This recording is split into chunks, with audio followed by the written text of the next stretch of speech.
System riding to the core. Yeah. Reppin' Inner City Left. This is the Inner City Left broadcast. Today is Friday, August 29th. I'm Amin TMK alongside Emoja Lil Tanky Sumler. Emoja, hello. Happy Friday. August is almost over. Summer coming to a close. Stay woke. Well, there it is. How are you feeling? What's going on? Man, hydrated. You know what I'm saying? Not that it's been very hot in DC lately, so we've been winning on that element for sure. That's a blessing. Because those electric bills, man. Oh my. Oh, they hurt my soul, man. But let's talk about, man, energy. You know, energy is such a tough thing, you know? It's like something happens, you know, thousands of miles away can affect something as simple as an electric bill. You know, there's been a lot of conversation about Russian oil and other countries utilizing Russian oil. They call it cheap Russian oil just because it's at a discount. But Russia is one of the largest petroleum countries in the world. They also do a great job of refining, so on and so forth. And unlike Europe, who decided to go with liquid natural gas from America, which is far more expensive, just so they could be like, we don't want to buy oil from anybody that does business with China or anyone that does business with Russia and so on and so forth. They blew up the gas pipeline, or I don't know, maybe They're it was openly admitting now. The West is openly admitting that either forces associated with NATO or forces directly being helped by NATO blew it up, right? Because that's the story now. It's, oh, these Ukrainians did it. Well, then shouldn't that have brought about our Article 5? Like, you know, Ukraine is not in NATO, but I digress. Unbelievable circumstances and coincidences. And in the world of geopolitics, we don't believe in coincidence.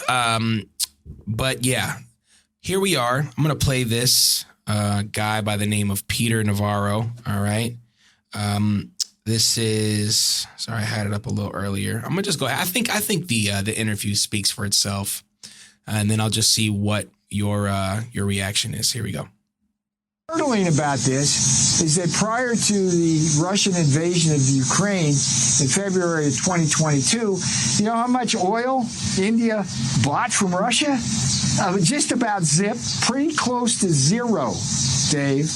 And then when Russia invades, they got to figure out a way to backdoor it. So India quickly transformed itself into basically a Kremlin laundromat for their oil. And so again, they send us their goods here. We can't send them theirs. We pay them a bunch of money. They use it to buy Russian oil. Then the Russians, what do? They use it to fuel their war machine, kill a bunch more Ukrainians, right? And then NATO and the Europeans, coupled with the United States, has to do what? We have to pony up billions more to protect Ukraine because India's giving Russia the money. You see what I mean? It's like crazy. Yeah. It's just oil insanity math. And so there's no excuse for the world's largest democracy by population, which is India, getting in bed with the Russians, buying their oil, and then complaining when we add tariffs on that to have them stop doing it. Because India, look, the road to peace in Ukraine runs through a lot of places, and New Delhi is one of them. They buy about 1.5 million barrels of oil a day. You know how many drones that buys for Russia to send their little bombs over to Kyiv?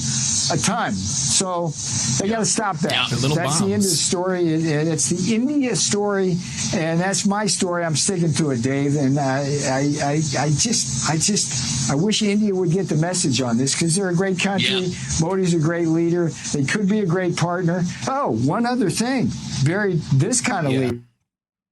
So the one other thing that he was about to say is that India doesn't buy American weapons, which is also he's upset about. What are your thoughts on this? What are your feelings on this? What is your response?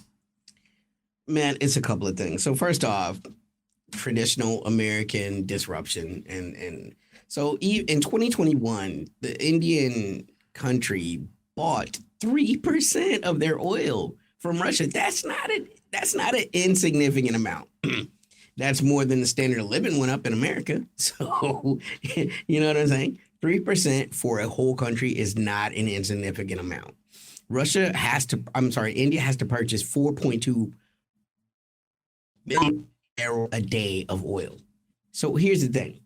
Something that you gotta buy every day. Say potatoes, say rice. Where are you gonna buy it? If it's the same thing, you're gonna buy it from wherever's the cheapest, you know?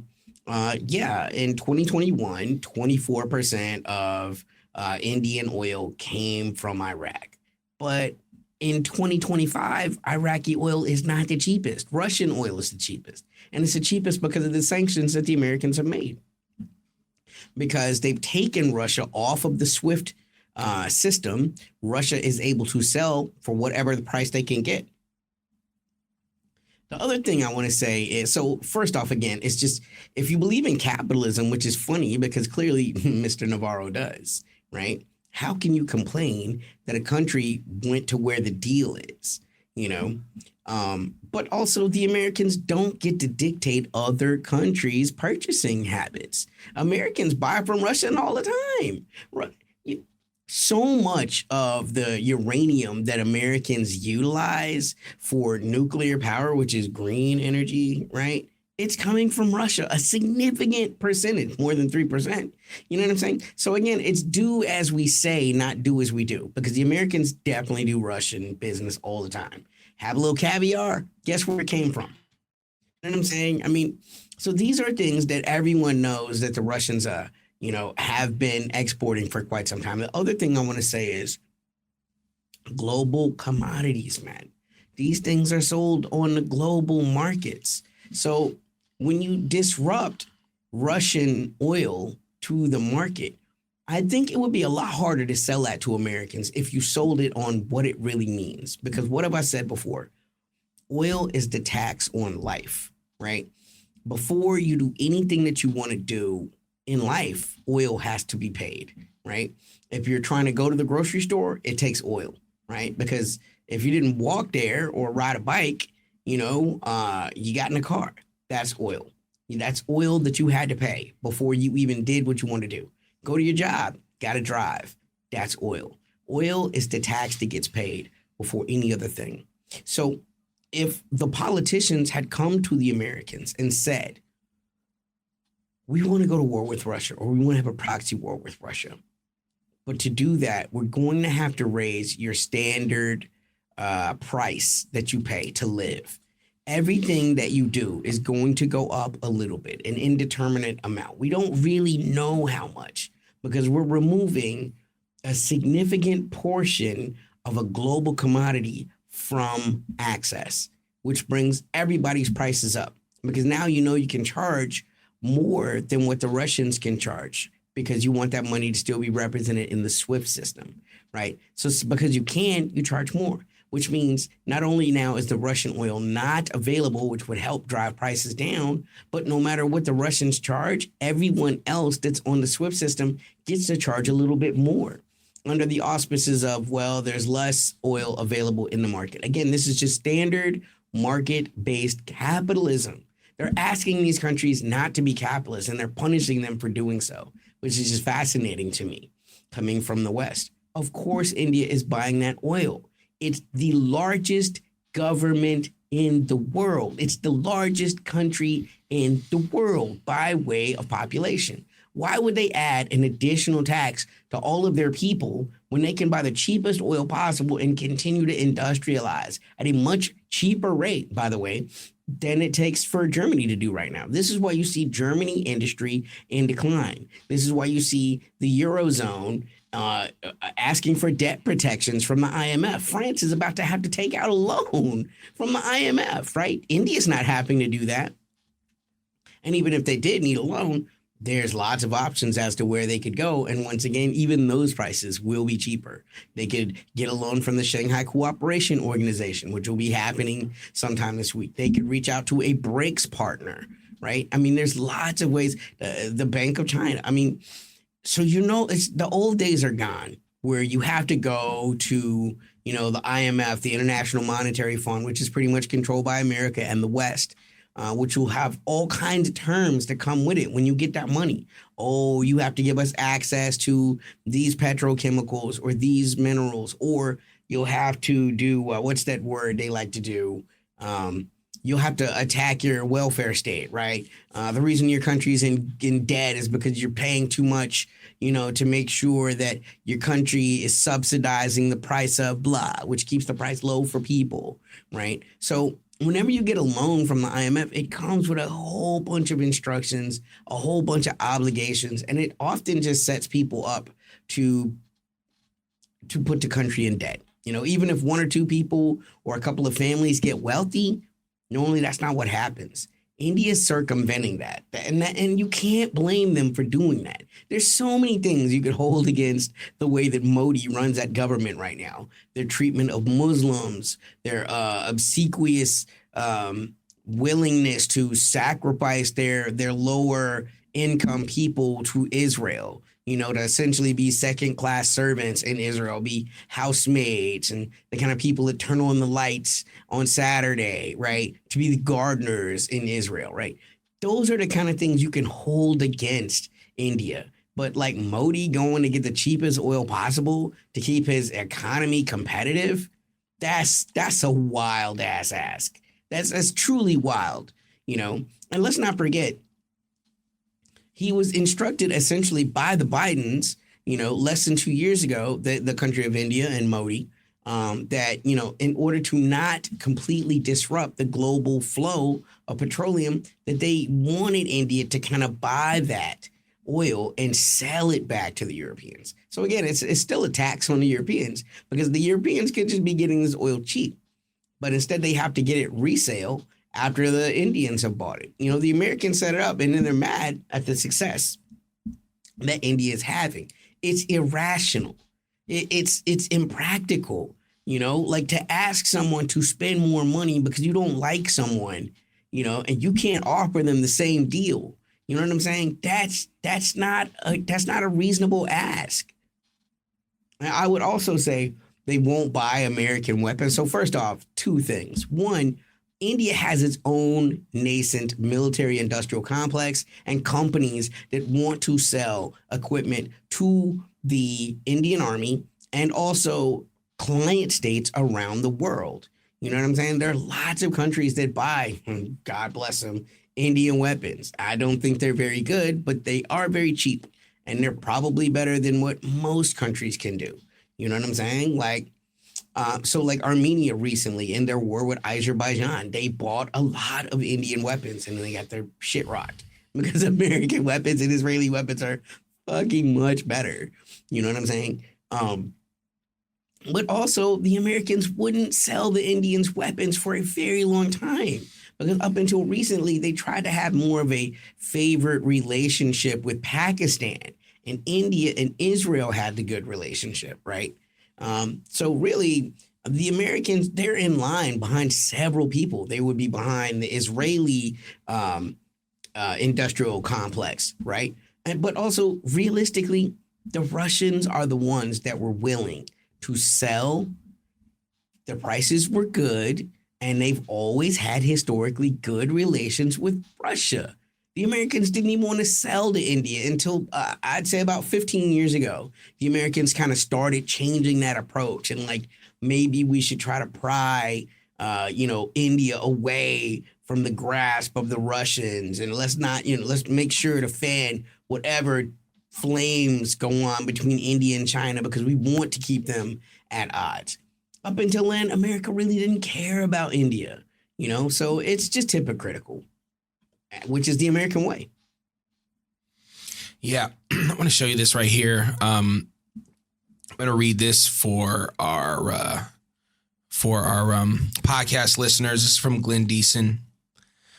Who would have ever thought that an economic crisis would derive from replacing cheap Russian energy with expensive American energy, shutting down nuclear power plants ahead of global energy shortage, not developing technological sovereignty in the middle of the fourth industrial revolution, responding to multipolarity by severing economic ties with Russia and China in favor of excessive dependence on the U.S., which is pivoting to Asia.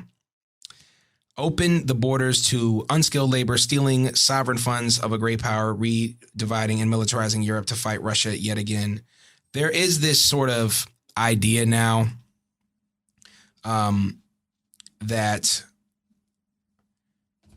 Russian oil versus, America, or Russian weapons, or Chinese productivity, or, like you said, labor that every single country is now utilizing from other countries. Like you said, second-class citizens. It exists in the United States. It exists all over the world where there is not that sort of ability to have prosperity in your own country because of the exploitative nature of the United States and the West is now at Europe, or it has been for some time, but you can see it now. And there is this, now overhanging cloud over Europe over this LNG deal and sort of the way that the United States has taken Europe in a way that's not really an ally. It's just sort of a vassal. It's just sort of a proxy. And Europe is going to be, has been facing, is going to continue to face these high energy costs. And they could have had Russian oil in a pipeline. And Joe Biden said, we're not going to let that happen. And now Europe is kind of facing this. And isn't India watching what happened to Europe and going, we can't let that happen to us? 100%. Once again, your misadventure, your bad luck doesn't have to be my bad luck. In fact, your bad luck might be my opportunity. And that's how India has treated this thing. I love that Glenn Deason is saying, again, whatever you think about Glenn Deason, he's saying exactly what we were just talking about. Europe sacrificed its entire economy, right, to chase this pipe dream. No pun intended, right? Right? To not see the inherent conflict of interest of the Americans who sell petroleum products, being like, don't buy Russian petroleum products. Okay, can you match their prices? No, but I can blow this shit up and all you can buy is mine. So, that's everything about what's happening with energy futures is gangster as fuck, right? Again, people, what's the connection to the street? If you don't understand this, business is gangster shit, bro. For what you heard. And this international business is as gangster as it comes. People literally die for this. People get killed for this. Just before we even go to wars. You know what I'm saying? There was a James Bond movie we were talking about quite a ways ago where the whole plot was there was an Azerbaijani kind of oil princess trying to sell her pipeline to get cheap oil to Europe because they were such a huge market. The United States is the biggest market, but Europe is the second biggest market. So whenever you can get cheap oil that doesn't, and when I say cheap, what that means is it's inexpensive for you to create it, produce it, and distribute it. Not that the quality is any less, right? Which again is another unfortunate thing that you hear cheap oil and you think, oh, it's not good. No, we're talking about Premier Sweet Crude, Sweet Light Crude, which is what everybody wants. Texas tea, made straight from Crimea, that's what it is. Light, sweet crude, and that is the basis of everything right now until green energy catches up and surpasses it, which, God, man, is probably the most optimistic read would be maybe 15 to 20 years of constant, unless someone figures out fusion tomorrow, right? That could change everything. But if we're just talking about, continuing to upgrade their green capacity, the country that's done that the most is China, and people still thinking about China as the number one polluter, right? When the reality is it's actually the United States and the client state inside of the United States that is the biggest polluter is the United States military. But in your mind, it's China. But China is actually the global leader in green energy production. It's not to mention that in the United States, and in the United States, it's the top 1% that uses by far more energy than the average citizen. So, it's getting that wealthy oligarchic elite of the West as well. Flying in her jet plane to go from, wherever. To go to the Wawa, get some snacks for her and Trav. Wow, there it is. Yeah, we've already said too much. Said too much. Canceled. No. Fuck Taylor Swift. I just want to say that unapologetically for the people to know. Anyway, I'm not going to get too far into it. I think that says enough. I want to give a shout out to our podcast listeners. We're available everywhere you find podcasts. And I've been getting back into my podcast game. YouTube is fun and it's lovely to see our faces and all that good stuff. But man, YouTube got all kind of issues going on with it. But subscribe. I say that and I say subscribe. InnerCityLeft.com, Fables, Foibles, and Other American Sins. Lil Tanky, everywhere you find music. TMK, everywhere you find music. Let's give a shout out to our podcast. Let's give a shout out to our patrons. Y'all holding us down. We had 101. Let's keep it going. We're getting close to 700 subscribers. Send it to your friends. We the best broadcast in the game. I know it. You know it. The listeners know it. The bots are mad. They get upset when we speak all the facts. And they go, these guys don't know anything. Except that we provide nothing but receipts. The whole episode is full of receipts. So I don't know what they're talking about. It's almost like they're ops and they're trying to dissuade people. Bots and ops. What do we miss, Tanky? Man, we missed global peace, but it ain't there yet. But we going to keep working for it. You know what I'm saying? We'll have some news for y'all soon about, what's happened with the Shanghai Cooperation Organization. There's just really nothing. It's just getting started. So there's no data to even drop on that yet. But once again, this is an organization that is a lot like BRICS in that it is an economic consortium that brings countries from all around the world that want to do business in China. Again, it's becoming a very important geopolitical type of event where lots of countries show up and lots of deals get made. And you get to learn a lot. I think about it a little bit like the same way I think about the G7, but with developing nations as a rule. Yeah. There's a lot of economic coalitions out there, man. And you got to do what you can because the United States is making everyone pick, and they're making everyone, have to kind of dance around, what needs to happen. And I don't think any one country wants to face the full brunt of the American military or the propaganda machine or any of that. It's very competent, at least that part. Yeah. The Americans are the masters of take a loss to prove you love me. Take a loss. Prove you love me by suffering. That's how you prove. Take these taxes. Take 15% tariffs. Take 50% tariffs. Don't retaliate. I mean, what the fuck? Just bullies, man. This country is a bully. And it always wants to get back to global hegemony. Always feels like that's slipping. Even what's her name? Scheinbaum was like, we are in a post-neo-colonial, neoliberal phase. I mean, people see it, man. Yeah, so that's what we got for y'all. Shout out President Scheinbaum. Out here doing it, man. They don't like it. For Mojo Lil Tanky Summer, I am TMK. This is the Inner City Left broadcast. Peace. System riding to the core. Yeah. Reppin' Inner City Left.